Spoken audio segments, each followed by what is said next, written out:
Hello दोस्तों, veterans नमस्कार। मैं दीवान सिंह। आज बड़े दिनों के बाद एक बहुत ही अच्छा लेटर हमें मिला और ये वी वेंकर्स का लिखा हुआ लेटर था जो उन्होंने चीफ लेबर कमिश्नर को लिखा हुआ था। ये लिखा था इन्होंने कहीं 4/3/2025 को। और उस लेटर के ऊपर चीफ लेबर कमिश्नर दिल्ली ने, यानी ये आपकी ministry of labour and employment, office of the chief labour commissioner, और ये न्यू दिल्ली, लेटर लिखा। ये उनका पता है यहाँ पे, और ये लेटर लिखा है इन्हें IBA के चेयरमैन को। अब मैं बताऊंगा इसमें क्या क्या है।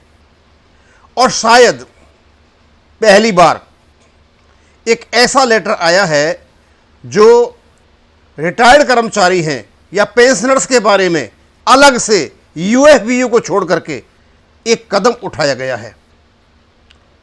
जिस प्रकार ये सर्विंग बैंक एम्प्लॉयज की यूनियन है, UFBU जिसको कहते हैं, इसी प्रकार हमारे रिटायर्ड जितने भी यूनियन है, एसोसिएशन है, इनको भी एक ऐसा संगठन बनाना चाहिए। और जितने भी मैटर आपके पड़े हुए हैं, इन सब की शिकायत और लेटर बना बना के आप चीफ लेबर कमिश्नर को दें, DFS को दें, फाइनेंस मिनिस्ट्री को दें, IBA को दें और बैंकों को दें, और UFBU से बिल्कुल एकदम अलग हो जाए। क्योंकि ये लोग केवल और केवल अपना सब्सक्रिप्शन देखते हैं, और उस सब्सक्रिप्शन के लिए केवल और केवल ये सर्विंग एम्प्लॉयज के लिए काम करते हैं। क्योंकि इनको जो पैसा आता है सब्सक्रिप्शन का, वो करोड़ों में जो पैसा आता है, ये उसके लिए काम करते हैं। खैर एनीवे, वहाँ में नहीं जाऊँगा। और ये लेटर लिखा गया था, उस लेटर को चीफ लेबर कमिश्नर ने लिखा किसको? IBA को। और सब्जेक्ट है इसका डिस्प्यूट और complaint against Indian bank association in all public sector banks regarding, इसका ये सब्जेक्ट है। और इस लेटर को जो बी वेंकर्स ने लिखा हुआ था, चीफ लेबर कमिश्नर ने चेयरमैन IBA को भेजा हुआ है।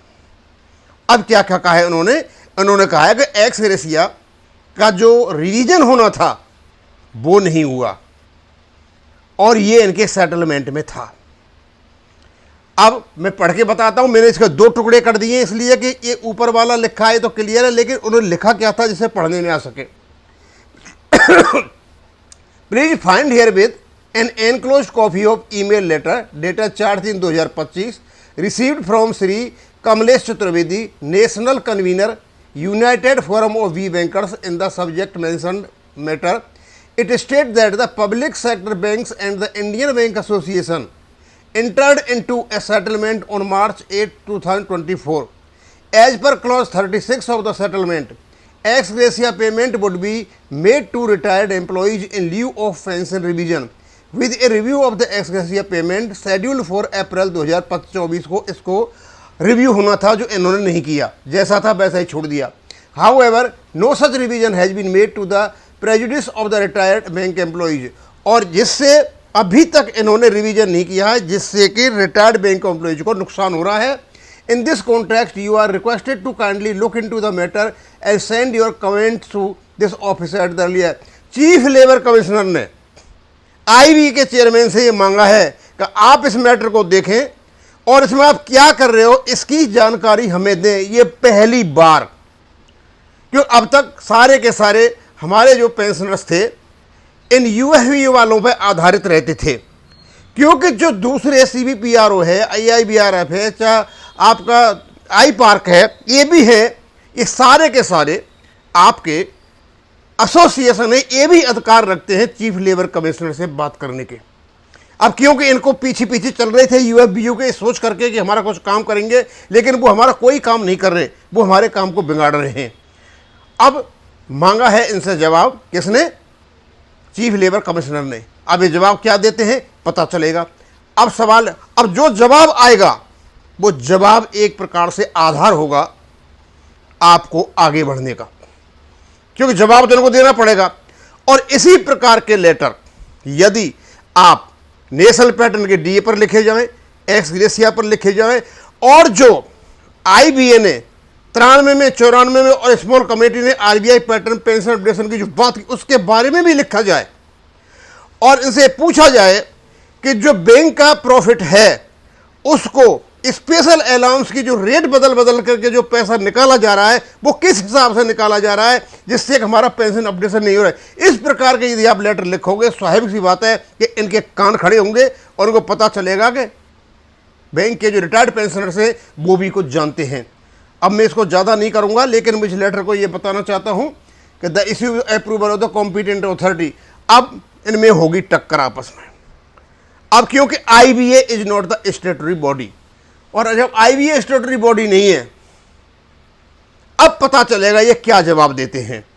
क्यों कि जो पेंशन है उसका पेमेंट स्टेटरी बॉडी यानी बैंक्स करते हैं।